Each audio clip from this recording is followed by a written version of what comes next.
Hello दोस्तों, आप सभी का स्वागत है हमारे चैनल शाश्वत सीजीपीएससी सीजीव्यापम। देखिएगा, आज की क्लास में हम लोग आपके छात्रावास अधीक्षक एग्जाम का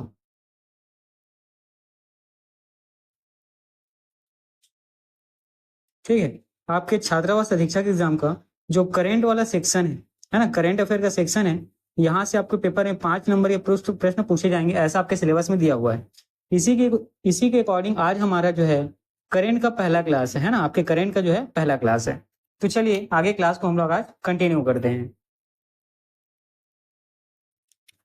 देखिएगा, अब पहले हम लोग सबसे पहले जो बहुत ज्यादा इंपॉर्टेंट है ना, पद्मश्री। ठीक है, जो पद्मश्री पुरस्कार मिला है 2024 में, इसके बारे में सबसे पहले डिस्कस करते हैं। ठीक, तो यहाँ पर एक नाम आपको याद रखना है, हेमचंद मांझी जी का। ठीक है, एक नाम आपको याद रखना है, हेमचंद मांझी। ठीक है, इनसे मैं मिला हुआ हूँ, इनके यहाँ मैं गया हुआ था नारायणपुर में। ठीक है, तो हेमचंद मांझी जी का नाम आपको याद रखना है। इनको क्या तो 2024 में पद्मश्री पुरस्कार मिला है ना। ये 2024 में पद्मश्री पुरस्कार प्राप्त करता है। ठीक है, इनके बारे में क्या याद रखना है, पद्मश्री पुरस्कार प्राप्त करता है। ठीक है, 2024 में। और क्या इनके बारे में याद रखना है, किस क्षेत्र में मिला, तो इनको याद रखिएगा चिकित्सा के क्षेत्र में। ठीक है, पद्मश्री किस क्षेत्र में उत्कृष्ट काम करने के लिए दिया गया है या अच्छा काम करने के लिए दिया गया है ना, या लोगों की सहायता प्रदान करने के लिए दिया गया है, किस क्षेत्र में, याद रखिएगा चिकित्सा के क्षेत्र में।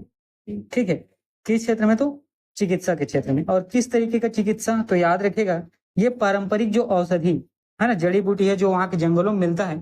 ठीक, उन जड़ी बूटियों से दवा बना करके क्या करते हैं, तो इलाज करते हैं। ठीक है, तो चिकित्सा का भी क्षेत्र आपको याद रखना है, पारंपरिक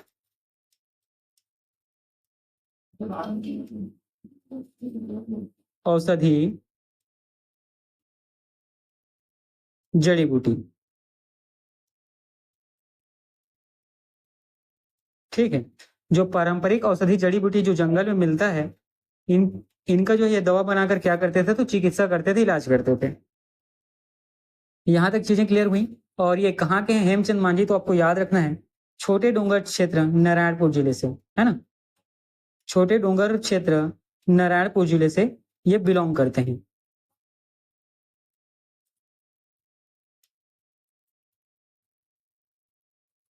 ठीक है, तो आप लोगों ने पहला किसका देखा तो हेमचंद मांझी जी के बारे में। इनको 2024 में पद्मश्री पुरस्कार प्रदान किया गया, किस क्षेत्र में, तो चिकित्सा के क्षेत्र में। क्या करते थे चिकित्सा में, तो याद रखिएगा पारंपरिक जो औषधि मिलती है, जो जड़ी बूटी जंगल में, ठीक है, उन्हीं से दवा बनाकर क्या करते थे, विभिन्न बीमारियों का इलाज करते थे। ठीक है, और ये इनका जो ये कहाँ से है, तो याद रखिएगा छोटे डोंगर करके एक क्षेत्र होता है आपके नारायणपुर जिले में, वहां से। ठीक है, छोटे डोंगर जो है पुरातात्विक स्थल भी है, इसके बारे में हम लोग देखेंगे आगे। ठीक है, चलिए। और इसके बाद अगला आपको याद रखना है, अगला नाम है जागेश्वर यादव। ठीक, आपको दूसरा नाम क्या याद रखना है, तो जागेश्वर यादव।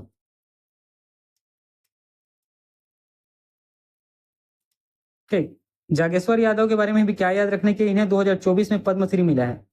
ठीक है, जागेश्वर यादव को भी क्या याद रखिएगा, 2024 में पद्मश्री इनको ही प्रदान किया गया है।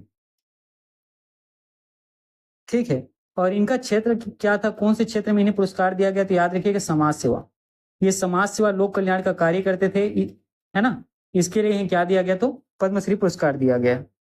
ठीक है, और ये कौन से जिले से, ये इनका संबंध कहाँ से है, तो याद रखिएगा ये कौन से जिले से बिलोंग करते हैं, तो याद रखिएगा जसपुर बगीचा। ठीक है, बगीचा जगह से, बगीचा एक तहसील है कहाँ, तो जसपुर जिले में। ठीक, बगीचा तहसील जसपुर जिले से ये क्या करते हैं, बिलोंग करते हैं। ठीक है, और साथ ही याद रखिएगा इनको, इनके बारे में क्या है, जोगेश्वर यादव के बारे में क्या याद रखना है आपको, कि ये बिरहोर के भाई के रूप में जाने जाते हैं, या बिरहोर के भाई के रूप में ये प्रसिद्ध है ना। बिरहोर के भाई के नाम के रूप में इनको प्रसिद्धि प्राप्त है। ठीक है, तो इनके बारे में इतना ही याद रखना। ठीक, या एक चीज और जोगेश्वर यादव के बारे में आप याद रख सकते हैं, 2015 में इनको, ठीक है, 2015 में इनको शहीद वीर नारायण सिंह पुरस्कार से सम्मानित किया गया। ठीक है, 2015 में इनको शहीद वीर नारायण सिंह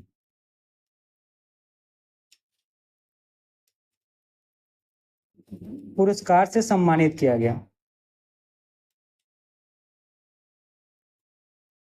और याद रखिएगा वीर नारायण सिंह पुरस्कार किनके द्वारा दिया जाता है, तो याद रखिएगा राज्य शासन के द्वारा। ठीक है, तो जागेश्वर यादव के बारे में क्या याद रखना है, 2024 में इनको पद्मश्री मिला। किस क्षेत्र में इनको काम करने के लिए पद्मश्री दिया गया, तो समाज सेवा के क्षेत्र में। ये कहाँ से हो रहा है, तो इनका संबंध कहाँ से, तो याद रखिएगा बगीचा तहसील जसपुर से। ठीक है, और इनको बिरहोर के भाई के रूप में जाना जाता है, या बिरहोर के भाई के रूप में इनको क्या है, तो प्रसिद्धि प्राप्त है। ठीक, बिरहोर के भाई के रूप में इनको क्या, तो प्रसिद्धि प्राप्त है, याद रखना है आपको। और साथ में क्या याद रखना है कि 2015 में इनको शहीद वीर नारायण सिंह पुरस्कार से भी सम्मानित किया जा चुका है। ठीक, इतनी चीजें हुई, चलिए आगे बढ़ते हैं। ठीक है, अब करेंट अफेयर में तीसरा लाइन आपको क्या याद रखना है, देखिएगा। तीसरा आपको क्या याद रखना है, अगला नाम याद रखना है रामलाल बरेठ। ठीक, तीसरा नाम क्या याद रखना है आपको, रामलाल बरेठ। ठीक है, रामलाल बरेठ के बारे में क्या याद रखिएगा, इनको भी पद्मश्री मिला है। ठीक है, रामलाल बरेठ को भी क्या, तो पद्मश्री मिला है। कब मिला, 2024 में, है ना। 2024 में पद्मश्री से इनको भी क्या किया गया, तो सम्मानित किया गया है। नाम क्या है, तो रामलाल बरेठ। ठीक है, इतनी चीजें हुई। और इनको कौन से क्षेत्र में, ठीक है, उल्लेखनीय काम करने के लिए पद्मश्री से सम्मानित किया गया, पद्मश्री प्रदान किया गया, तो याद रखिए कला के क्षेत्र में। ठीक है, कला के क्षेत्र में अच्छे कार्य के लिए इन्हें पद्मश्री दिया गया। और कला के क्षेत्र में क्या करते हैं, तो याद रखिए कि कथक करते हैं। ठीक है, और कथक का भी अपना अलग अलग घराना होता है, जिसमें ये कथक के रायगढ़ घराने के कलाकार हैं। ठीक है, कथक में ये रायगढ़ घराने के क्या है, तो कलाकार हैं। ठीक, इतनी चीजें हुई। ठीक, और इनका संबंध किस जिले से है, तो याद रखिए कि जांजगीर चांपा जिले से बिलोंग करते हैं, है ना। रामलाल बरेठ जो है जांजगीर चांपा जिले से क्या, तो बिलोंग करते हैं, इसके बारे में आपको याद रखना है।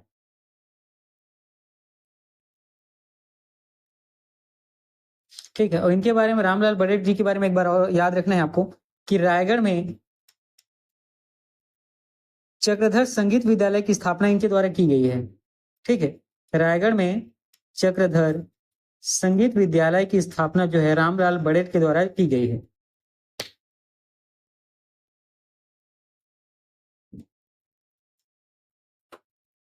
ठीक है, तो रामलाल बरेठ के बारे में क्या याद रखना है, 2024 में इनको पद्मश्री से सम्मानित किया गया। किस क्षेत्र में इन्हें पद्मश्री मिला है, तो याद रखिएगा कला के क्षेत्र में। और उसको आगे आप डिवाइन करोगे तो क्या पता चलेगा आपको कि कला में कौन सा, तो कथक नृत्य करते थे। और कहाँ से संबंधित है, तो रायगढ़ घराने से। ये कहाँ, हाँ, किस प्रकार के कथक का, तो रायगढ़ घराने से। और कहाँ से ये संबंधित है, इनका संबंध किस जिले से, तो याद रखिएगा जांजगीर चांपा जिले से है। और रायगढ़ में इन्होंने चक्रधर संगीत विद्यालय की स्थापना की, ये भी आपको याद रखना है। ठीक है, इतनी चीजें हुई, चलिए आगे बढ़ते हैं। देखिए, ये जितनी पद्मश्री की चीजें हैं ना, ये बहुत इंपॉर्टेंट है। और नियुक्ति से आपको एक या दो प्रश्न बिल्कुल देखने को मिलेंगे। ठीक है, नियुक्ति और पुरस्कार से देखिएगा, जैसे कि आपके सिलेबस में है ना, नियुक्ति, ठीक है, और साथ ही पुरस्कार इसको डिफाइन किया गया है। तो यहाँ से आपको एक या दो प्रश्न बिल्कुल देखने को मिलेंगे। आपको बिल्कुल यहाँ से एक एक प्रश्न देखने को मिल सकते हैं।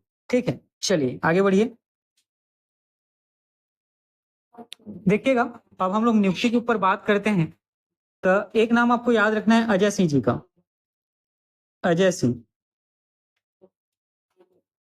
ठीक है, अजय सिंह के बारे में क्या याद रखना है आपको, देखिएगा, ये छत्तीसगढ़ के राज्य निर्वाचन आयुक्त हैं। अजय सिंह के बारे में आपको याद रखना है, छत्तीसगढ़ के राज्य निर्वाचन आयुक्त हैं।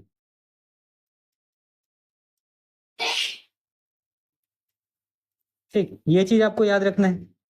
ठीक, वर्तमान में छत्तीसगढ़ के राज्य निर्वाचन आयुक्त कौन है, तो अजय सिंह है।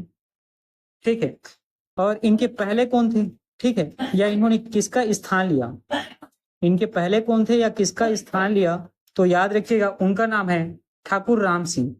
ठीक, उनका नाम क्या है, तो ठाकुर राम सिंह। ठीक है, और यहाँ पे आपको क्या याद रखना है, देखिएगा, ये जो अजय सिंह है ना, ये कौन से क्रम के छत्तीसगढ़ के राज्य निर्वाचन आयुक्त हैं, तो पांचवें क्रम के। ठीक, कौन से क्रम के, तो याद रखिएगा पांचवें क्रम के।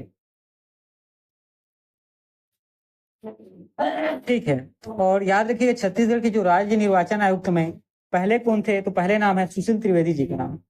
ठीक, पहले कौन थे, तो याद रखिएगा सुशील त्रिवेदी जी का नाम आपको याद रखना है। ठीक है, तो देखिए यहाँ पे हम लोगों ने यहाँ किसके बारे में देखा, तो अजय सिंह के बारे में देखा। ये जो है छत्तीसगढ़ राज्य के निर्वाचन आयुक्त हैं, किस क्रम के हैं, तो 5वें क्रम के हैं। इन्होंने किस इसके पहले या इन्होंने किसका स्थान लिया, तो याद रखिएगा ठाकुर राम सिंह जी का। और छत्तीसगढ़ के जो पहले निर्वाचन आयुक्त थे उसका नाम क्या है, तो सुशील त्रिवेदी, है ना। क्या नाम था, तो याद रखिएगा सुशील त्रिवेदी। ठीक है, चलिए आगे बढ़ते हैं और अगले प्रश्न में चलते हैं। देखिएगा यहाँ पे हम लोगों ने क्या जाना, 3 4, ठीक है, ये आपका 5वां है। 5वें क्रम में आपको याद रखना है प्रफुल्ल कुमार भारत जी का नाम। ठीक, प्रफुल्ल कुमार भारत। अब इनके बारे में क्या याद रखना है, ये जो है छत्तीसगढ़ के महाधिवक्ता हैं। ठीक, छत्तीसगढ़ के महाधिवक्ता कौन है, तो नाम याद रखना है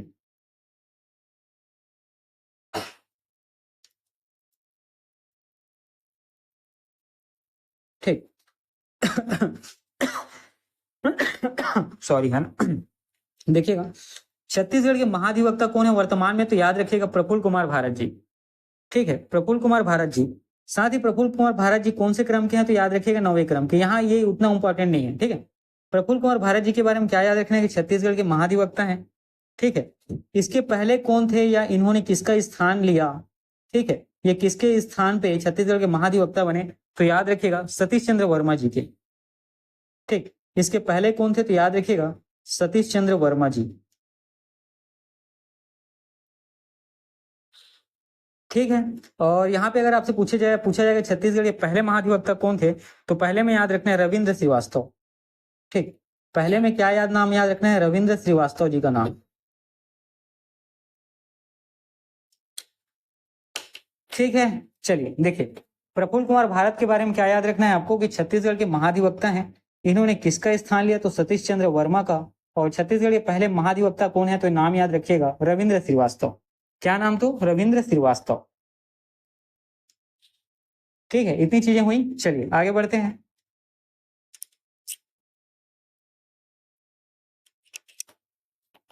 अब देखिएगा लगभग कितने पेज हम लोग पहुंच गए हैं दोस्तों। चलिए ठीक है, छोड़िए कर यहाँ पे आगे आगे।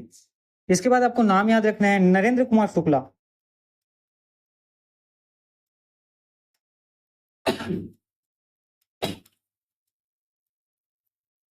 और आलोक चंद्रवंशी जी का।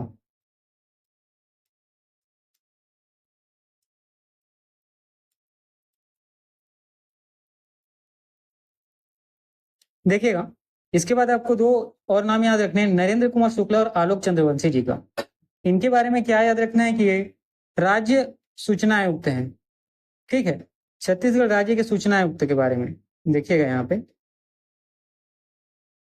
एक मिनट, मैं इसको पहले मिटा देता हूँ।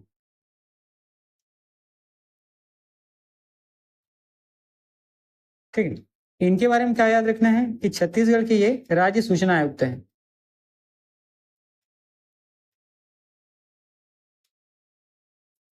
कौन, तो नरेंद्र कुमार शुक्ला और आलोक चंद्रवंशी। ठीक है, तो इनके बारे में बस आपको इतनी ही चीजें याद रखनी है कि नरेंद्र कुमार शुक्ला और आलोक चंद्रवंशी है कौन, तो छत्तीसगढ़ राज्य सूचना आयुक्त हैं। चलिए अब आगे बढ़ते हैं। ये हो गया आपकी प्रमुख नियुक्ति के बारे में। ठीक है, और इसके बाद कुछ और नाम याद रखिएगा, जैसे अगला नाम आपको गणेशकर का नाम याद रखना है। ठीक, गणेशकर के बारे में आपको क्या याद रखना है, ये नाचा के संस्थापक हैं। ठीक है, गणेशकर के बारे में क्या याद रखना है, ये नाचा के संस्थापक और साथ ही क्या, तो पूर्व अध्यक्ष हैं। पूर्व अध्यक्ष हैं। ठीक है, अब देखिए यहाँ ये नाचा कहाँ का, तो याद रखिएगा नॉर्थ अमेरिका छत्तीसगढ़ एसोसिएशन। ठीक है, नॉर्थ अमेरिका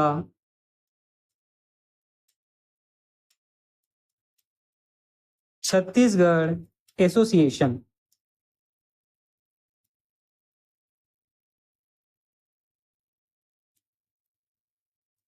ठीक है, नाचा ये क्या होगा इस प्रकार, NACHA, इस प्रकार से होगा ये नाचा। तो NA क्या होगा आपका, नॉर्थ अमेरिका हो जाएगा, C छत्तीसगढ़ हो जाएगा एसोसिएशन। ठीक है, ठीक, तो नाचा के संस्थापक और पूर्व अध्यक्ष हैं कौन? गणेश कर। कहाँ के? तो नॉर्थ अमेरिका छत्तीसगढ़ एसोसिएशन के। ठीक है, इनके बारे में बस आपको इतनी चीजें याद रखनी है। ठीक, चलिए आगे बढ़ते हैं। अगला आपको याद रखना है छत्तीसगढ़ की पहली जेसीबी वुमेन। ठीक है, जेसीबी वुमेन। ठीक है, छत्तीसगढ़ में जेसीबी चलाने वाली पहली महिला, जिसको क्या कहा जाता है? JCB women. ठीक है, इनका नाम आपको याद रखना है, क्या है? तो दमयंती सोनी। ठीक, दमयंती सोनी के बारे में क्या याद रखना है कि छत्तीसगढ़ की पहली जेसीबी वुमेन है ना? जेसीबी वुमेन, जो जेसीबी गाड़ी आती है उसको चलाने वाली पहली महिला है। ठीक है, और ये जो दमयंती सोनी है, इनके बारे में क्या याद रखना है? ये कहाँ से है? तो राजनांदगांव से। ठीक, ये कहाँ से है? तो याद रखिएगा राजनांदगांव से है। और इनका प्रमुख काम क्या है? तो जेसीबी चलाना। ठीक, ये क्या करते हैं? तो याद रखिएगा जो जेसीबी है उसको चलाती है।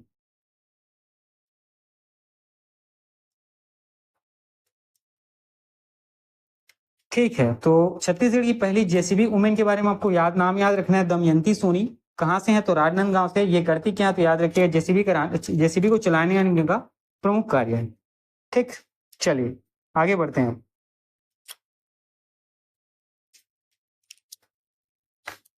इसके बाद आपको याद रखना है अगला कोरबा। ठीक है, और कोरबा में क्या याद रखना है? घूचापुर कटघोरा। ठीक है, कोरबा में एक क्षेत्र है घूचापुर कटघोरा।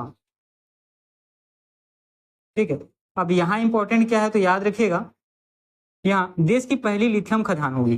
ठीक है, देश की पहली लिथियम खदान। आपको पता है ना छत्तीसगढ़ के कोरबा में जो घूचापुर कटघोरा क्षेत्र में क्या मिला है? तो लिथियम का भंडार मिला है। तो देश की पहली लिथियम खदान आपको कहाँ मिलेगा? तो कोरबा में।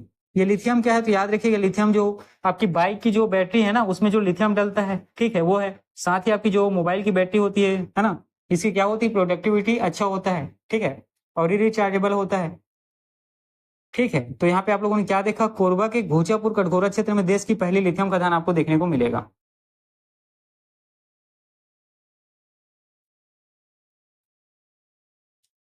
ठीक है, अब देखिए, अब इसका क्या है? खदान है तो इसका खनन भी किया जाएगा। ठीक है, खदान से लिथियम निकालने के लिए क्या? तो खनन किया जाएगा। ठीक है, और खनन किया जाएगा तो इसके लिए सरकार ने क्या किया था? नीलाम किया था, है ना? बहुत कंपनी को बुलाया था, उसकी नीलामी की थी। तो कौन सी कंपनी को इसको नीलामी मिली है? तो याद रखिएगा मैंकी साउथ। ठीक है, या इसको ऐसा कहें कि लिथियम का खनन किसके द्वारा किया जाएगा? तो मैंकी साउथ माइनिंग प्राइवेट लिमिटेड।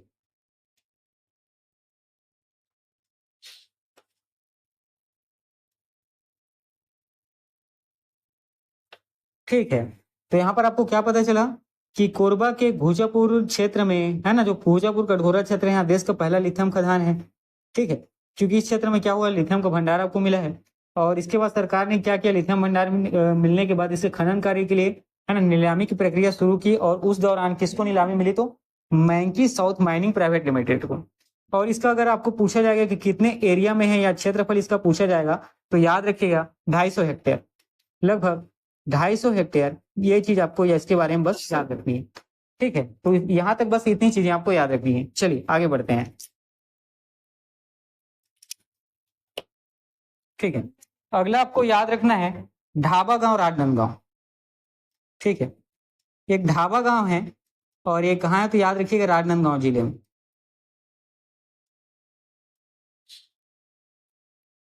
अब ढाबा गांव राजनांदगांव में इंपॉर्टेंट क्या है? तो याद रखिएगा भारत का सबसे बड़ा सौर ऊर्जा संयंत्र स्थापित किया जाएगा यहाँ। ठीक है, भारत का सबसे बड़ा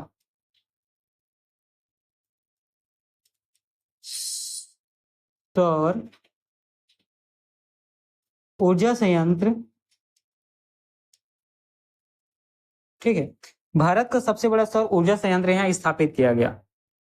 ठीक है, कहाँ? तो ढाबा गांव राजनांदगांव में। अगर आपको कभी तिथि पूछे तो याद रखिएगा 1 फरवरी 2024 को। ठीक है, डेट याद रखना है 1 फरवरी 2024 को।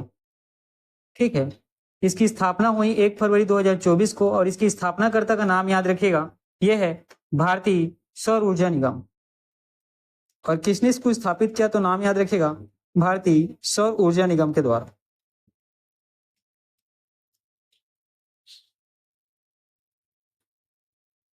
ठीक है, और ये जो सबसे बड़ा सौर ऊर्जा संयंत्र है, इसकी क्षमता कितनी है तो याद रखिएगा, इसकी क्षमता में 100 मेगावाट। ठीक है, 100 मेगावाट इसकी क्या है तो क्षमता है।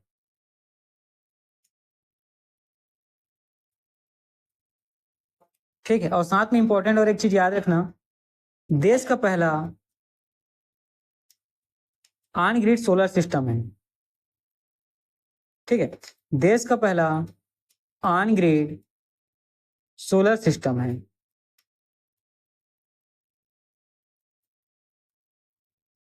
ठीक है, तो ढाबा गांव, राजनांदगांव में आप लोगों ने क्या देखा, भारत का सबसे बड़ा सौर ऊर्जा संयंत्र इसने स्थापित किया गया। कब किया गया तो 1 फरवरी 2024 को। किसके द्वारा किया गया तो भारतीय सौर ऊर्जा निगम के द्वारा किया गया। कुल क्षमता कितनी है सौर ऊर्जा की तो याद रखिएगा 100 मेगावाट। और और अन्य बात में क्या याद रखना है कि देश का पहला ऑन ग्रिड सोलर सिस्टम ये है ये।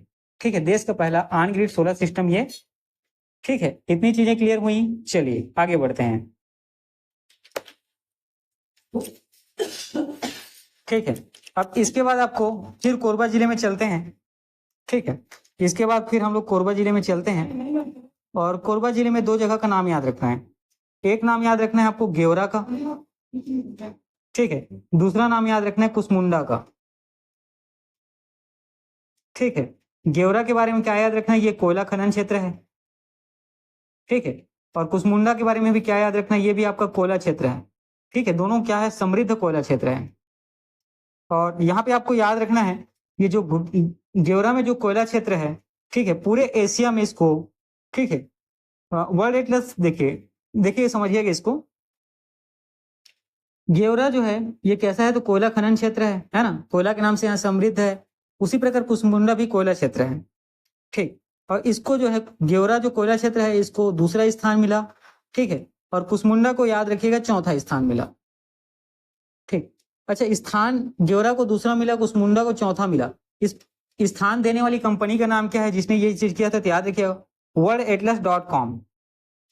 ठीक, ये उतना इंपॉर्टेंट नहीं है, ये मैं आपको जानकारी के लिए बता रहा हूँ। आपको याद रखना है बस कि गेवरा जो है एशिया में दूसरा सबसे बड़ा खदान है, कुसमुंडा जो है एशिया का चौथा सबसे बड़ा कोयला खदान है। ठीक है, इसको जारी किसने किया तो आपको याद रखना है worldatlas.com। ठीक, worldatlas.com के थ्रू इसको जारी किया गया था। ठीक है, और याद रखिएगा 10 सबसे बड़ी कोयला खानों में ये छत्तीसगढ़ के 2 खानों को शामिल किया गया है। ठीक है, 10 सबसे बड़ी कोयला खानों में छत्तीसगढ़ के 2 खानों को शामिल किया गया है। एक का नाम है गेवरा, इसको दूसरा स्थान मिला है, और दूसरे का नाम है कुसमुंडा, इसको चौथा स्थान मिला है। बस आपको इतनी चीजें यहां से याद रखनी है।